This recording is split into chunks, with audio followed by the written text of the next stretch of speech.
Softcare baby diaper uses high technology. Pro-level leak protection is designed for your baby. Asante Softcare. Siria mama. Softcare? Very soft.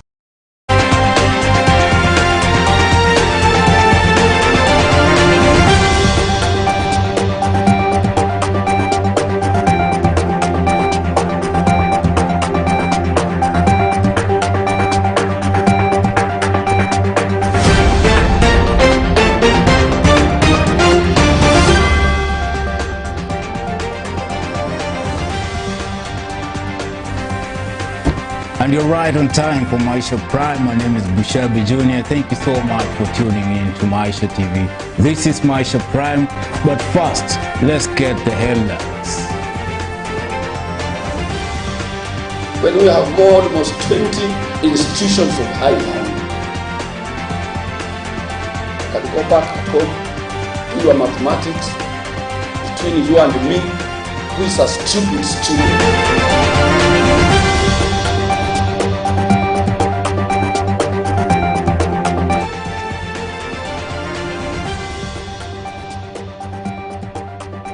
Kaona watu wawili giant wakakuja wakanishika kwa shingo, wakanishika shingo. So wakaanza kunichapa.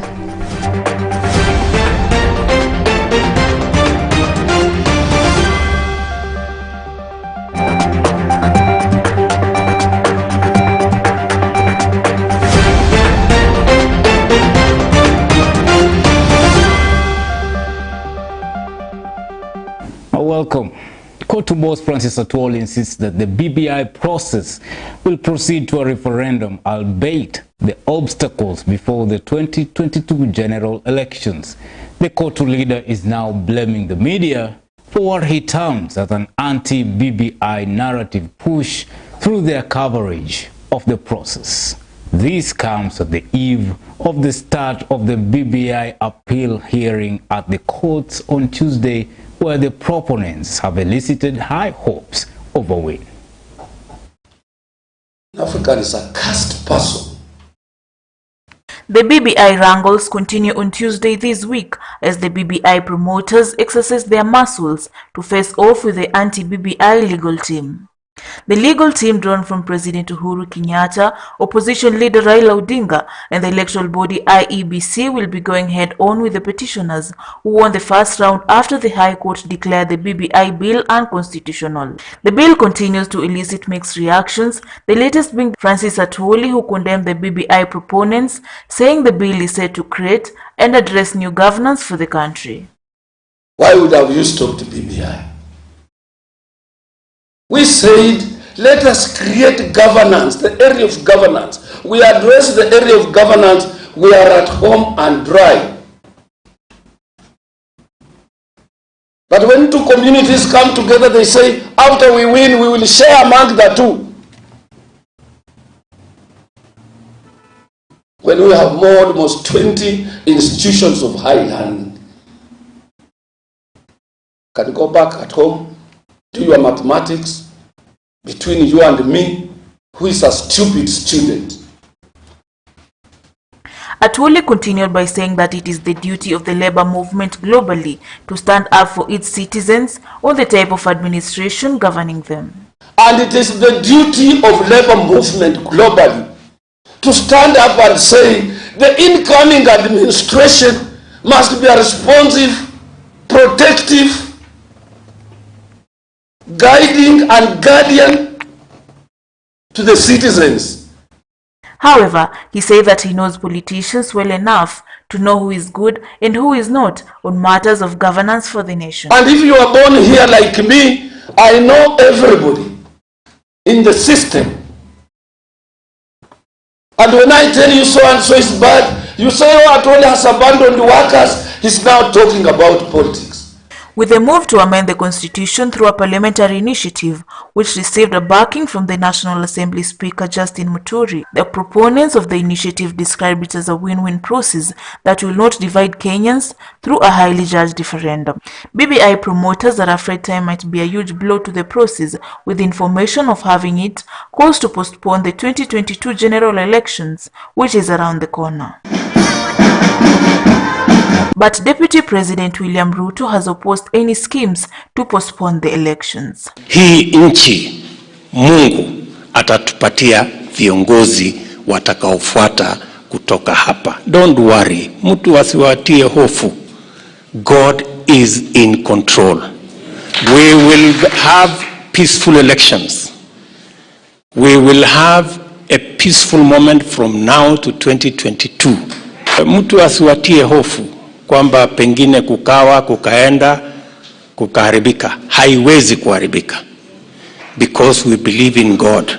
Ruto, who joined the faithfuls at the Pumwani IEC Church in Machakos County, called the leaders to shut divisive politics through forming tribal alliances. And a lot will be expected from us.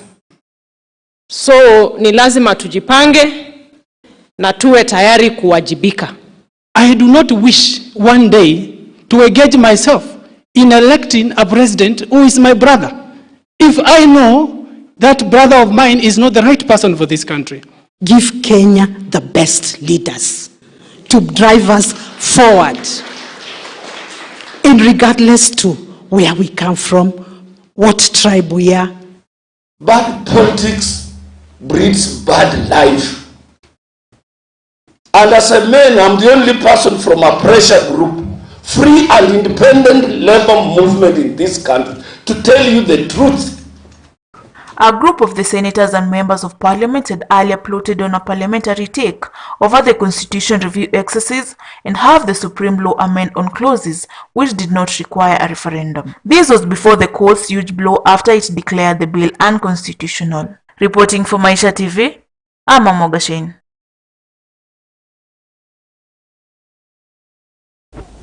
And now on to a sad news. A night watchman at the Lugulu market in Bungoma County has been killed while his colleague at Lugulu Primary School critically injured by robbers. According to a local forest chief, Paul Nyongesa, a gang of thugs stormed the school at around 9 p.m. and broke into an office and stole 2 television sets. The injured bodyguard, Boaz Ofula, has been admitted to the main hospital at Webuye Hospital, while the late Gabriel Juma's body is at the mortuary. Lakini hao watu walikuwa na panga, walikuwa watu wawili tu. Walikuwa na panga. Waliiba nini? Wamechukua TV, sijui kwa pasa, sijui wamechukua nini. Lakini nimesikia tu TV ndiye imeenda kwa staff room. To me as a chief, I may request the Lugulu Day Secondary Fraternity also to take time and see where the problem might be coming from. There is a possibility you might be having somebody within the institution who is actually leaking the information. Na sojana ambaye ameuawa nanga ubaya na mtu, hajaikosana na mtu wala gombana na mtu, ni mpole sana. Mtusaidieni serikali ili soja aweze kupata haki yake, hatendewe haki. And seasonal flooding of the Ganges is flushing out shallow graves and exposing some of the hundreds of bodies that were buried by the river during India's recent COVID-19 surge. Niraj Kumar Singh, an official in the northern city of Allahabad, says that almost 150 bodies have had to be cremated in the past 3 weeks. Most are believed to have died from coronavirus in April and May, when India was hit by a spike in infections that overwhelmed hospitals in many areas. Some families were unable to afford firewood for traditional Hindu cremations, so bodies were immersed in the Ganges or buried in sandbanks adjacent to the river. These are now becoming flooded because of annual monsoon rains swelling the river, washing away the sand and revealing while exposing the corpses. The number of such graves has topped suspicions that India's total deaths from the pandemic may be over 1 million. And now criminal investigators today arraigned the 2 suspects, Jackson Jogu, who is 24 years old, and Hafsa Abdi, 21 years old, for Hafsa Mohammed Lukman's kidnapping and torture. The 2 were arrested at Crystal View Lodge in the Chili Kinango area, where they had spent the night.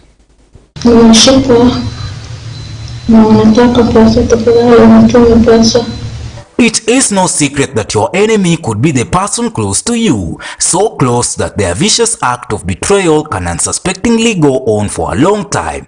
This was the case for Hafsa Mohammed Lukman, the 23-year-old businesswoman who was missing for 6 days under torture by her kidnappers.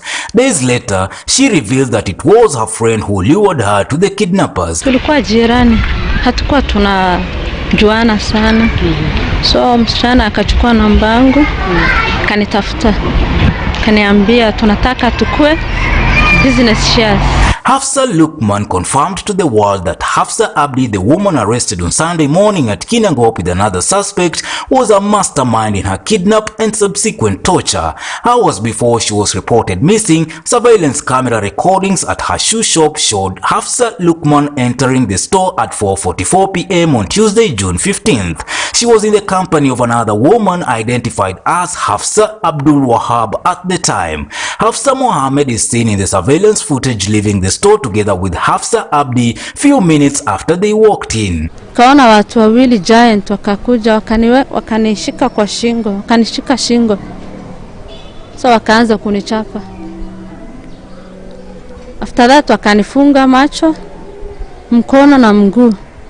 Kulikuwa na mtungi hapo karibu yetu. Kaniweka kwa hiyo mtungi, wakanipeleka pale ingine.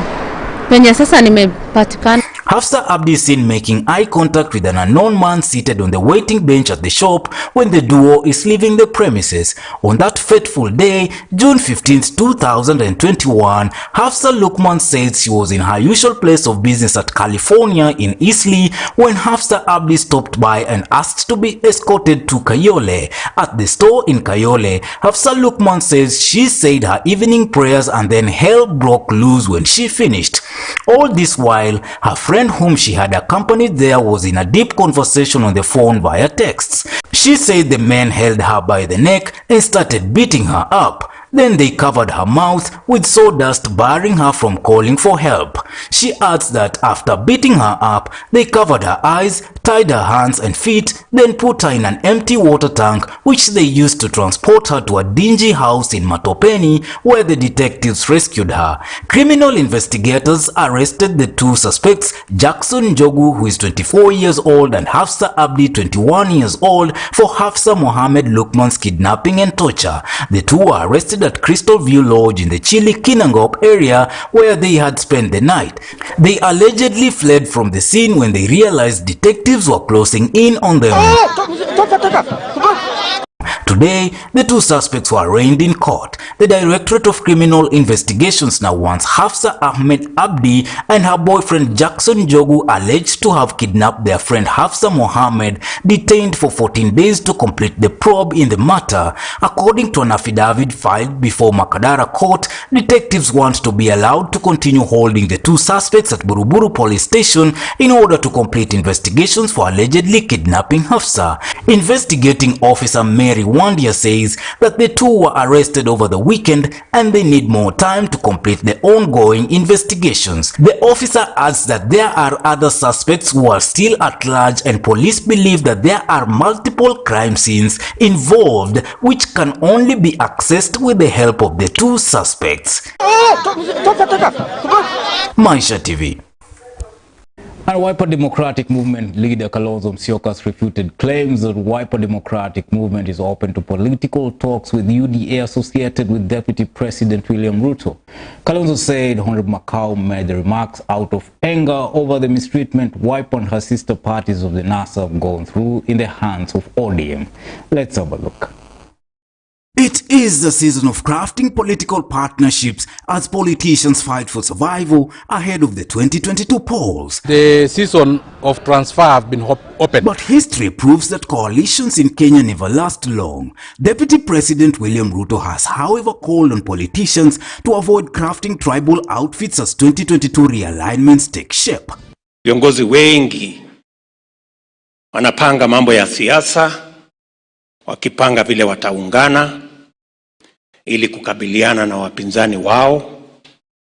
Mimi nataka niwakumbushe wakati wanapanga, kwa sababu wako na uwezo, vile ya kukabiliana na wapinzani wao. Pia wakumbuke mbali na viongozi kuna Wakenya wa kawaida. Kiambu Women Representative Gathoni Wamuchomba was the latest entrance into the Deputy President's Tanga Tanga household, also known as Hustler Nation, leaving the ruling party Jubilee in a limbo. Ni mwana Jubilee, nauliza na vile nimepigania hii serikali hata kuniuliza maoni yangu. Sasa tunaona hiyo ni madharau, tunaona hiyo ni kuwekwa kando, tunaonekana kama hatuna nguvu. Kwa hivyo ni afadhali tuende tukafuate mtu ambaye anaona sisi tuko na maana. For many months, the crumbling Jubilee party was left with no option but to court the opposition party ODM for a coalition. The party's romance with ODM has left some of the Jubilee members with a rotten fruit on their mouths, rubbing them the wrong way. Najua ya kwamba 2017 mlituchakura mara 2 kwa kura na mkajua kwamba mkaweka serikali ndani. Lakini kwa bahati mbaya ule mtu anaitwa Tuju sasa ameuza ile chama tulichakuliwa nayo, ameingiza huko ODM.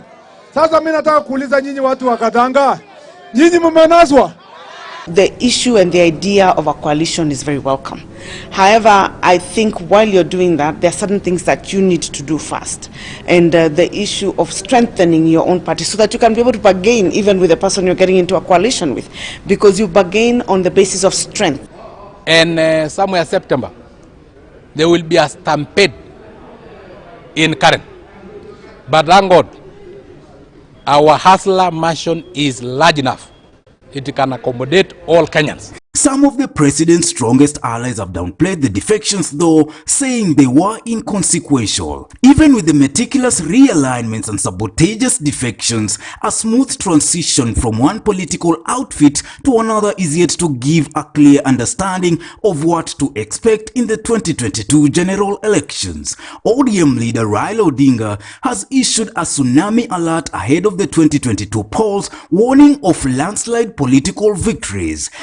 Adwani mundunge ni machine maloso kaka waloso cha en machine mapek moko no kago kori kucha kago kune kucha to porogene je maringa kamano gikia gi mabiro nitie kalausi mabiro malicha henya ulo lokre tsunami Mithuro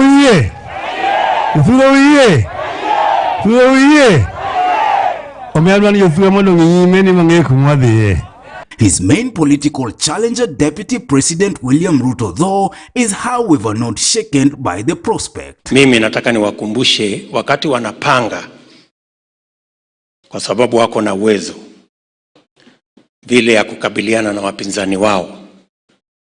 Pia wakumbuke mbali na viongozi kuna Wakenya wa kawaida. The ODM leader has been brushing shoulders with his 2017 NASA coalition core principles over his quest to bring them to a negotiating table. However, they have ruled out any possibility of reviving the coalition, casting a shadow on the way to State House. Although Raila Odinga has never publicly proclaimed his 2022 presidential ambition, his former core principles have accused him of failing to honor his end of bargain. So far, Wiper leader Kalonzo Musyoka doesn't trust his NASA counterpart and accused him of failing to honor the coalition agreement they signed prior to the 2017 elections, creating a picture of a man who cannot be trusted. Position is Wiper Democratic Movement, ANC ya ndugu yangu Musalia Mudavadi, Ford Kenya ndugu yangu Moses Wetangula Masika Wetangula, na KANU ya Gideon Moi. Tumeweka One Kenya Alliance. Na hiyo ndiyo itaunda serikali next August. Kalonzo Musyoka, the vocal Raila critic and former NASA core principal, cut ties with the ODM leader, casting speculation that he and Deputy President William Ruto could be in talks to form a coalition. However, the Wiper leader has now strongly dismissed the suggestions. Wiper haiwezi kuwa na uhusiano na kitu inaitwa wheelbarrow. Haiwezi. Because we are guided by principles of good leadership and transparency, fight against corruption. Maisha TV. And that's what we had for Maisha Prime. My name is Bushabi Jr. Enjoy the rest of your viewing.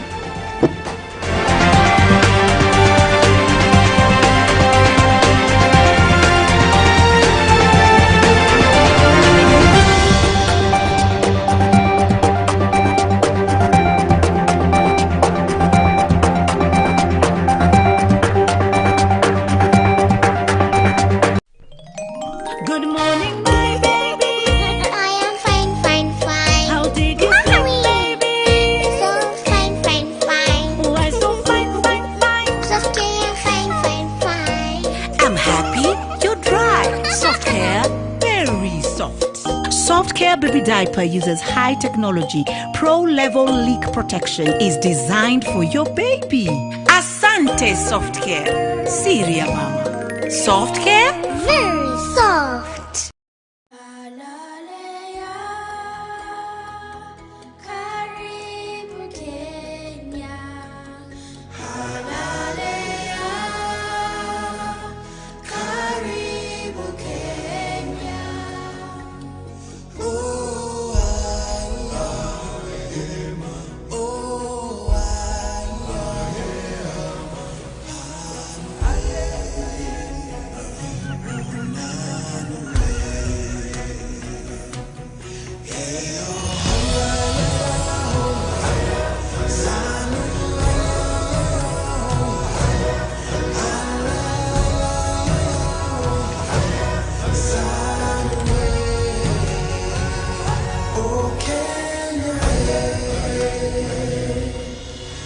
Oh,